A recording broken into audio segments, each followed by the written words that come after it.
अगर आप एक आर्किटेक्ट या इंटीरियर डिजाइनर हैं और आप रेंडरिंग के लिए वीरे जैसे सॉफ्टवेयर का यूज करते हैं तो काफी दफा हमें उस तरीके के रिजल्ट्स नहीं मिल पाते जैसे रिजल्ट हम अचीव करना चाहते हैं। एंड देन हम बोलते हैं कि वीरे इतना प्रोमिनेंट नहीं रहा, वीरे के अंदर हमारे पास इतने फीचर्स नहीं मिल पाते कि हम अपने अकॉर्डिंग सेटिंग्स को कंट्रोल कर पाए। देखिए होता क्या है, हमारे पास दो तरीके की सेटिंग्स होती हैं, एक होती है बेसिक सेटिंग, एक होती है एडवांस सेटिंग। अगर आप बेसिक सेटिंग के साथ जा रहे हैं तो डेफिनेटली आपको वो रिजल्ट्स नहीं मिलने वाले हैं।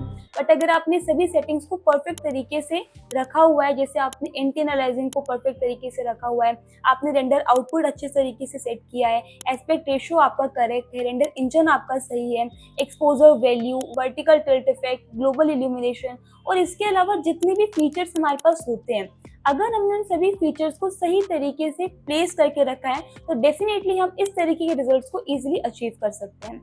तो इस वीडियो के अंदर मैंने आपके साथ जितने भी सेटिंग्स हमारे पास होते हैं वीरे के अंदर, उस सभी सेटिंग्स के बारे में डिटेल में डिस्कस किया है।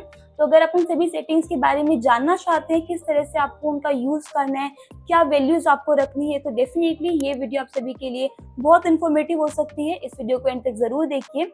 एंड अगर आपको ये वीडियो पसंद आती है तो वीडियो को लाइक जरूर कीजिए एंड अपने फ्रेंड्स के साथ शेयर जरूर कीजिए।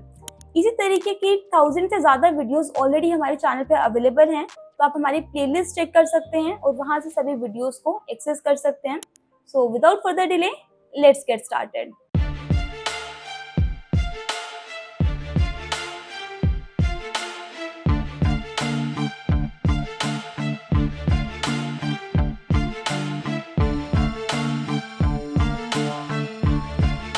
तो यहाँ पे देखिए सबसे इम्पॉर्टेंट चीज़ क्या आती है कि देखो रेंडर सेटिंग आपकी हेल्प करेगी एक अच्छी क्वालिटी को अचीव करने के लिए, लेकिन उससे भी ज़्यादा ज़रूरी होता है कि आपने उसके पहले के जितने भी नेसेसरी स्टेप्स हैं उसको अच्छे से परफॉर्म किया हो। जैसे रियलिस्टिक मटेरियल्स को बनाना, आपको यहाँ पे परफेक्ट तरीके से लाइटिंग करना, एंड थर्ड यहाँ पे एसेट प्लेसमेंट करना। तो रेंडर सेटिंग डेफिनेटली आपकी हेल्प करेगी एक अच्छी क्वालिटी को अचीव करने के लिए, बट उससे पहले आपको उन सभी स्टेप्स के ऊपर अच्छे से वर्क करना है। देन देखिए आपको करना क्या है, सिंपली आप क्लिक करेंगे वीरे एसेट एडिटर के ऊपर और यहाँ पे आपको मिलेगा सेटिंग्स का टैब। ये जितने भी ऑप्शंस आपको दिख रहे हैं ये आपको मटेरियल्स के लिए, लाइटिंग के लिए, ज्योमेट्रीज के लिए, रेंडर एलिमेंट्स के लिए और यहाँ पे टेक्सचर्स के लिए, इन सभी के ऑप्शंस हैं। यहाँ पे आपको मिलने वाला है सेटिंग्स का टैब, जहाँ से आप क्या डिफाइन करेंगे कि आपने क्या सेटिंग रखनी है। तो सबसे पहला ऑप्शन जो आपको मिलेगा वो यहाँ पे क्या मिल रहा है, रेंडर का ऑप्शन। तो रेंडर के अंदर हम लोग करते क्या है, हम लोग यहाँ पे सेलेक्ट करते हैं हमारा इंजन एंड हमारा टाइप और क्या क्वालिटी आपको रखनी है वो चीज़। तो यहाँ पे अगर आप नोटिस करोगे तो इंजन के अंदर आपको तीन चीज़ें मिलने वाली हैं। एक आपको मिलेगा CPU, एक आपको मिलेगा क्यूडा, एक आपको मिलेगा RTX। CPU रेंडर बेसिकली आपका डिपेंड करता है आपके प्रोसेसर के ऊपर। तो अगर आपके सिस्टम में आपका प्रोसेसर अच्छा है तो आप यहाँ पे CPU रेंडर चूज कर सकते हैं। क्यूडा के अंदर आप यहाँ पे वर्क करते हैं ग्राफिक कार्ड के ऊपर।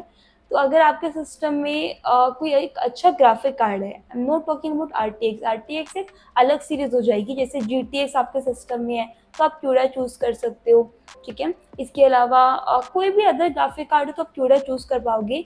इसी के साथ साथ में अगर आप यहाँ पे 3 डॉट्स पे क्लिक करोगे तो यहाँ पे आप देखोगे कि ना सिर्फ आपको ग्राफिक कार्ड का ऑप्शन एज वेल एज आपको जो प्रोसेसर है वो दोनों मिलने वाले हैं। तो अगर आप दोनों को टिक करोगे तो वो दोनों की मेमोरी यहाँ पे कंज्यूम करेगा वर्क करने के लिए। और अगर आपके सिस्टम में RTX ग्राफिक कार्ड है तो आपको यहाँ पे RTX चूज करना है। क्लियर है? दैट मीन्स CPU किस पे वर्क करेगा, प्रोसेसर के ऊपर, क्यूडा किस पे वर्क करेगा, ग्राफिक कार्ड के ऊपर प्लस आपका प्रोसेसर के ऊपर, और RTX आपका वर्क करेगा आपके RTX ग्राफिक कार्ड पे। देन नेक्स्ट आपके पास यहाँ पे दो ऑप्शन मिलेंगे, आपको एक मिलने वाला है इंटरेक्टिव ऑप्शन, अदर आपको मिलेंगे यहाँ पे प्रोग्रेसिव ऑप्शन। ये दोनों ही ऑप्शन का यूज हम लोग करते हैं टेस्ट रेंडरिंग के लिए। तो अगर आपने यहाँ पे इंटरेक्टिव रेंडरिंग को ऑन किया हुआ है तो यहाँ पे काफ़ी सारे फीचर्स आपके हट जाएंगे एंड वो अलग तरीके से आपकी चीज़ें वर्क करेंगी। तो अगर मैं यहाँ पे रेंडरिंग करती हूँ तो यहाँ पे क्या होने वाला है, देखो इंटरेक्टिविटी का मीनिंग क्या होता है कि अगर आप यहाँ पे कोई भी चेंजमेंट कर रहे हो आपकी रेंडर में, ठीक है, या फिर आपके मॉडल के है तो उसका इम्पैक्ट उसके दूसरी जगह पे भी आएगा। तो अगर मैं यहाँ पे इफेक्ट चेंज करूँगी किसके ऊपर, मैं यहाँ पे मूवमेंट कर रही हूँ, कोई ऑब्जेक्ट में यहाँ पे ऐड कर रही हूँ या कोई अदर मैं फर्दर स्टेप कर रही हूँ, तो उसका इम्पैक्ट मुझे यहाँ पे भी दिखने वाला है। थोड़ा सा वेट कीजिए, रेंडरिंग मैंने चालू कर दिया है। वो डिपेंड करेगा कि आपने कितना हैवी कंपोनेंट्स वगैरह डिज़ाइन करके रखा है, कितना हैवी सीन है, उसी के अकॉर्डिंग यहाँ पे आपको जो रिजल्ट है वो यहाँ पे मिलेंगे।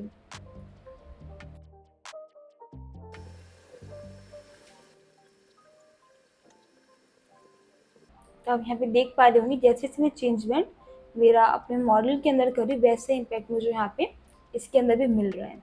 क्लियर है? इसको मैं यहाँ पे करते हैं स्टॉप, और यहाँ पे हम क्लिक करेंगे सीन 4 पे वापस सीन को एक्टिवेट करने के लिए। एंड देन नेक्स्ट अगर मैं यहाँ पे ऑफ कर देती हूँ इंटरएक्टिविटी को, तो दूसरा ऑप्शन किसका आता है? प्रोग्रेसिव रेंडर का। तो इसके लिए हम लोग क्या करते हैं, हम लोग यहाँ पे सिंपल रेंडर के ऑप्शन पे क्लिक करते हैं, इंटरएक्टिविटी नहीं करते हैं, बट इस केस आपकी क्वालिटी लो रहती है, तो इसको भी हम लोग टेस्ट रेंडरिंग के पर्पज से यूज़ करते हैं। क्लियर है? तो जब आप यहाँ पे फाइनल रेंडर करेंगे तो उस केस में आपको इस ऑप्शन को यहाँ से ऑफ रखना है।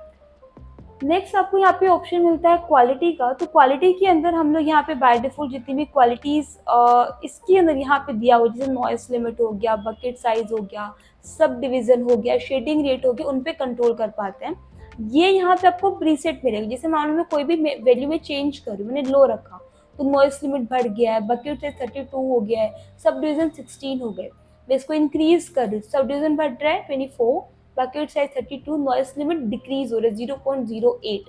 थोड़ा और क्वालिटी बढ़ाइए 0.04 40, थोड़ा और बढ़ाइए यहाँ पे 0.02 84, थोड़ा और बढ़ाइए यहाँ पे 0.005 और 200। अभी इसको आप रिलेट कैसे करेंगे? देखिए क्वालिटी के अंदर हो क्या रहा है, जितनी कम क्वालिटी है उतना ही ज़्यादा नॉइस लिमिट है, उतने ही कम सब डिवीज़न है। दैट मीन्स नॉइस लिमिट को बढ़ाने से आपकी क्वालिटी के अंदर, आपकी रेंडर क्वालिटी के अंदर यहाँ पे क्या मिलने वाली है? आपको नॉइस मिलने वाली है। और सब डिवीजन क्या कैलकुलेट करती है कि कितने एरिया के अंदर वो चीज़ उसको रेंडर कर रहा है। तो जैसे जैसे मैं इसकी क्वालिटी को इंक्रीज कर रही हूँ, तो यहाँ पे हो क्या रहा है, मेरी नॉइस लिमिट कम हो रही है और मेरे सब डिवीजन बढ़ रहे हैं। तो यहाँ पे आपका जो इमेज है वो 200 सेगमेंट्स में डिवाइड हो जाएगा, और नॉइस लिमिट कितनी हो जाएगी उसके अंदर? 0.005। क्लियर है? बकेट साइज यहाँ पे आपको 32 ही रहने वाला है। हाँ, ज़रूरी नहीं है कि आप यहाँ पे इसमें आपको प्रीसेट पे ही काम करना है, आप किसी भी मूवमेंट पे अपने अकॉर्डिंग भी इसके साइज़ को कंट्रोल कर सकते हैं कि कितना नॉइस आपको यहाँ पे इसमें रखना है, बकेट साइज़ क्या होना चाहिए, वो आपके अकॉर्डिंग आप इसे चूज़ कर सकते हैं। और अगर आपको वैसे क्वालिटी में चेंज करना है तो वो भी आप चेंज कर पाएंगे। और यहाँ पे अभी के लिए मैं इसको 32 ही रख रही हूँ। क्लियर है? फिर यहाँ पे एक ऑप्शन आपको मिलता है अपडेट इफेक्ट। तो अपडेट इफेक्ट अभी आप देख सकते हो कि किस टाइम पे आपको अपडेट कराना है, रैपिड कराना है, often, very often, rarely, at the end, वो चीज़ें रहेंगी। नेक्स्ट डिनोइजर होता है। डिनोइजर क्या करता है, आपके इमेज के अंदर से नॉइस को ख़त्म करता है। तो यहाँ पे अगर आप देखोगे तो ये तो ऑप्शन है ऑन ऑफ करने के लिए, इस पर आप काम कर पाओगे। जैसे क्वालिटी के लिए यहाँ पे आपको काफ़ी सारे ऑप्शंस गिवन थे, सिमिलरली डिनोइजर के लिए भी आपको यहाँ पे काफ़ी सारे ऑप्शंस गिवन है। ठीक है, यहाँ से हम सिर्फ क्या सेलेक्ट करते हैं? प्रीसेट्स, कि वीरे के अकॉर्डिंग डिनोइजिंग करनी है, एनवीडिया के अकॉर्डिंग आपको करना है, या फिर आपको इंटेल के अकॉर्डिंग करना है। इसमें बेस्ट ऑप्शन वीरे रहता है। एनवीडिया भी काफ़ी अच्छा है, वीरे क्या करेगा, अपने अकॉर्डिंग डिसाइड करेगा कि क्या इसको सेलेक्ट करना है। यहाँ पे रहेगा इंजन, तो आप इंजन सेलेक्ट कर सकते हो, कोई चीज़ें आ गई, सेम ऑप्शन है। यहाँ पे फिर प्रीसेट रहेंगे कि माइल्ड, डिफ़ॉल्ट, स्ट्रॉन्ग या कस्टम, वो आप चेंज करोगे। अभी डिफ़ॉल्ट है तो ये ऐसा दिखा रहा है, और ये सारी चीज़ें आप चेंज कर पाओगे। इसको हम यहाँ से करते हैं ऑफ। डिनोइजर को मेक श्योर आप हमेशा ऑन रखें, चाहे आप यहाँ पे टेस्ट रेंडरिंग कर रहे हो या फिर चाहे आप यहाँ पे फाइनल रेंडर कर, दोनों केस में आपको ऑन रखना है। अच्छा, एक चीज़ मैंने आपको बताई थी इंजन के बारे में, तो मैंने कहा था कि आपको अपने सिस्टम के अकॉर्डिंग इसको सेट करना है। मेरे लिए राइट नाउ CPU सुटेबल है, तो मैं इसको फिलहाल के लिए CPU करूँगी। क्लियर है? रेंडर को यहाँ से कर देते हैं हम, यहाँ पे इसको मिनिमाइज कर देते हैं, और कैमरा टैब को हम यहाँ पे एक्सपेंड कर देते हैं। तो कैमरा के अंदर आपको कौन कौन से ऑप्शंस मिलने वाले हैं? टाइप मिलेगा, तो standard, spherical, panorama, cube map, आप इसके टाइप चेंज कर सकते हो। ये वाले दोनों ऑप्शन हम लोग पैनोरमा इमेज को क्रिएट करने के लिए यूज़ करते हैं, और स्टैंडर्ड में आपकी सिंपल इमेज क्रिएट होती है। स्टीरियो मोड होता है बेसिकली एक, जो कि 3D चीज़ों को कैप्चर करता है। अभी के लिए हमें सिर्फ इमेज चाहिए, तो हम इसको ऑफ रखेंगे। एक्सपोजर क्या करेगा, कैमरा जब भी देखो आप किसी भी पिक्चर को कैप्चर करते हो तो एक्सपोजर क्या करता है, वहाँ पे उसमें लाइट को फिल कर देता है। ठीक है, तो एक्सपोजर टिक होना ज़रूरी है, और कितना वैल्यू होगा वो ईवी डिसाइड करेगा, एक्सपोजर वैल्यू। जितना ज़्यादा आप इस स्लाइडर को इंक्रीज करोगे आपको उतना ही ज़्यादा लाइट शेड मिलेगा, और यहाँ से आप कम करोगे तो आपको डार्क शेड मिलेगा। क्लियर है? बाय डिफॉल्ट इसकी वैल्यू यहाँ पे आपके पास 14 समथिंग होता है, तो अभी के लिए 14 कर देते हैं। और ये चीज़ आपको यहाँ पे मिलेगी। यहाँ पे वाइट बैलेंस होता है जो कि टेम्परेचर को कंट्रोल करता है, तो अगर आप यहाँ पे क्लिक करोगे तो आप यहाँ पे टेम्परेचर को कंट्रोल कर पाओगे। ठीक है, बट इसको यहाँ से करने का ज़रूरत नहीं है। अभी क्यों नहीं है समझा देती हूँ। जैसे मैं इस पर एक बार ओपन कर लेती हूँ फ्रेम बफर को, और मैं अपनी पहले वाली रेंडिंग पे चलती हूँ, तो अगर मैं इसमें बताऊँ तो भी बहुत सिंपल सा है। सिंपली क्लिक करके आप यहाँ पे वाइट बैलेंस ऐड कर सकते हो, डायरेक्टली कंट्रोल कर सकते हो चीज़ों को। लाइक यहाँ पे जाइए और टेम्परेचर को आप इसके अकॉर्डिंग कंट्रोल करेंगे।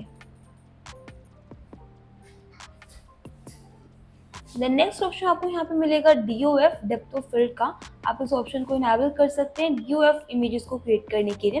यहाँ पे आपको डी फोकस, फोकस सोर्स और फोकस डिस्टेंस, ये 3 ऑप्शन मिलेंगे। डी फोकस क्या करेगा कि कितना एरिया आपको यहाँ पे ब्लर होने वाला है उसके ऊपर काम करेगा। फिक्स्ड डिस्टेंस के अंदर आपको डिस्टेंस बताना पड़ता है, बट अगर आपने यहाँ पे फिक्स पॉइंट रखा हुआ है तो आप यहाँ पे सिंपली पॉइंट पे क्लिक कर देंगे तो उसके ऊपर फोकस करेगा। क्लियर है? यहाँ पे नेक्स्ट ऑप्शन आपको यहाँ पे मिलेगा इफेक्ट्स, तो आप यहाँ पे विंड इफेक्ट और vertical lens tilt in effect को ऐड कर सकते हैं। ये आपके जो साइड्स होते हैं उनको यहाँ पे ब्लर कर देता है, और दूसरा वर्टिकल लेंस टिल्ट क्या करता है, थोड़ा सा इसको टिल्ट फॉर्म में प्रोवाइड कर देगा।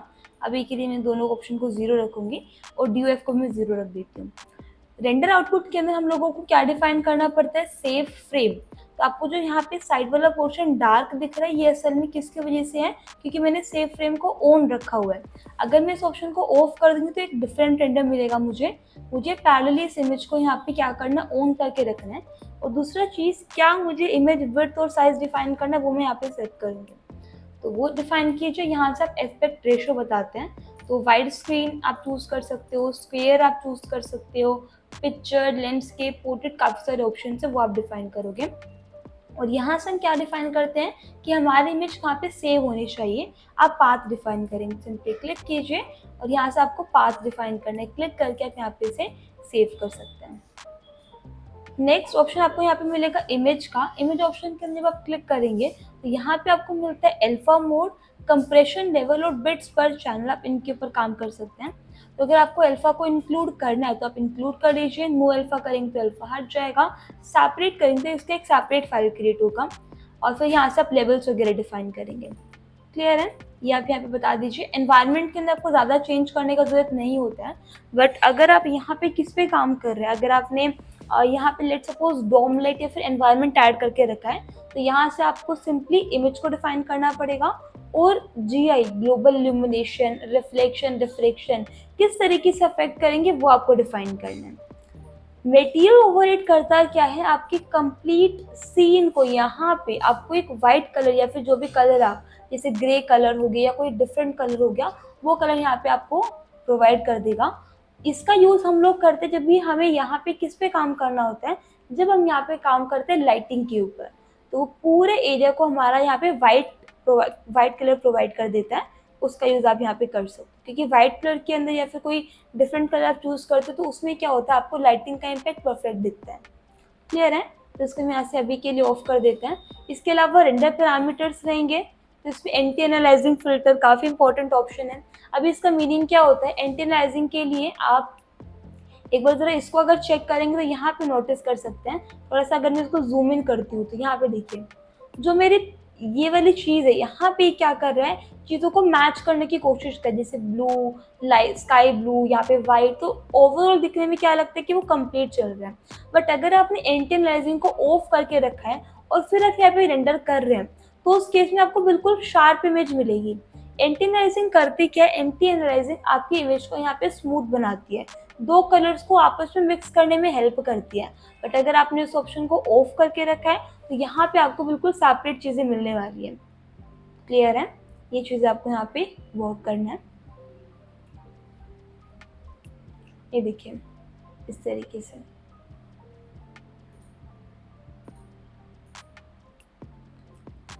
फिर दूसरा कलर मैपिंग मिलता है, तो हाईलाइट बॉर्न का ऑप्शन आपको मिलेगा, बट वही चीज़ है, इसी चीज़ को हम लोग यहाँ से कंट्रोल करेंगे। तो आप सिंपली क्लिक करके एक्सपोजर पे जाइएगा और ये ऑप्शन आपको यहाँ पे मिल जाता है।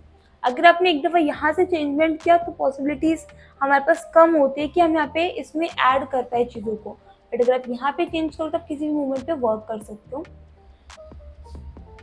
इसके अलावा यहाँ पे जीआई का ऑप्शन आपके पास होता है, तो आप इस पे काम यहाँ पे कर सकते हैं। इंटरएक्टिविटी को कीजिएगा यहाँ से of, and let's see GI के ऑप्शंस आपको मिलेंगे। तो यहाँ पे दो रेज होती है, एक प्राइमरी रेज, एक सेकेंडरी रेज। प्राइमरी रेज क्या कंट्रोल करती है कि आपने यहाँ पे जो लाइट आपकी रिफ्लेक्ट करनी है, लाइट आई और यहाँ पे रिफ्लेक्ट करी, तो वो फर्स्ट टाइम किस रेज के अकॉर्डिंग रिफ्लेक्ट करेगी, और सेकेंडरी रेज होती है कि बाकी के रिफ्लेक्शंस को कैसे यहाँ पे कंट्रोल करती है, वो आप यहाँ पे डिफाइन करोगे। तो प्राइमरी रेज में 3 ऑप्शंस आपको मिलते हैं, is radiance snap, brute force और लाइट कैच, और सेकेंडरी रेज में आपको ब्रूट फोर्स और लाइट कैच 2 ऑप्शन मिलेंगे। क्लियर है? ये चीज़ आपको मिलती है। एडवांस कैमरा पैरामीटर्स के अंदर आपको फिल्म सेंसिटिविटी, अपर्चर और शटर स्पीड से रिलेटेड ऑप्शंस मिल जाते हैं, बट ये सभी ऑप्शंस का यूज़ हम लोग किस लिए करते हैं, हम लोग करते हैं एक्सपोजर को कंट्रोल करने के लिए, तो वो चीज़ें हम लोग पोस्ट प्रोडक्शन में यहाँ पे करते हैं। क्लियर है? बाकी ये वॉल्यूमेट्रिक एनवायरनमेंट होती है, फोग वगैरह को ऐड करने के लिए हम लोग यूज़ करते हैं। कंटोर्स आप ऐड कर सकते हो, डीनोजर का मैंने जस्ट अभी पहले आपको बताया, और ये यहाँ पे आपको कॉन्फ़िगरेशन मिलता है। समझ में आई चीज़? तो ये पूरा आपका रेंडर सेटिंग होता है। अभी मैं आपको इसका एक कंप्लीट ओवरव्यू दे देती हूँ कि कैसे कैसे आपको काम करना है। तो यहाँ पे पहला इंजन आपको सेलेक्ट करना है, दूसरा फाइनल रेंडर के टाइम पे इंटरएक्टिविटी और प्रोग्रेसिव दोनों ऑप्शन आपके ऑफ होने चाहिए। डिनोइजर आपको ऑन रखना है, मेक श्योर क्वालिटी आप यहाँ पे अच्छा रखें, हाई प्लस के समथिंग रखिएगा, हाई या हाई प्लस रखिएगा। और यहाँ पे दूसरा चीज़ आपको रेंडर आउटपुट डिफाइन करना है, मेक श्योर सेफ फ्रेम आपने ऑन करके रखा हो, और बाकी सारी सेटिंग्स को आप बाय डिफॉल्ट जो सेटिंग्स हैं उन्हीं के ऊपर आप रख सकते हैं, एंड देन सिंपली आपको क्लिक कर देना है रेंडर के ऑप्शन पे। सो आई होप ये सभी चीज़ें आपको क्लियर हो गई होंगी कि कैसे आपको स्केचअप एंड वीरे के अंदर रेंडर सेटिंग के ऊपर काम करना है। इसी तरीके की इंटरेस्टिंग और इन्फॉर्मेटिव वीडियोस के लिए आप हमारे चैनल को सब्सक्राइब कर सकते हैं, और अगर आपको ये वीडियो पसंद आई हो तो इस वीडियो को लाइक ज़रूर कीजिए और अपने फ्रेंड्स के साथ शेयर ज़रूर कीजिए। सो न्यू वीडियो के अंदर जल्द ही मिलते हैं। Till then take care and good bye.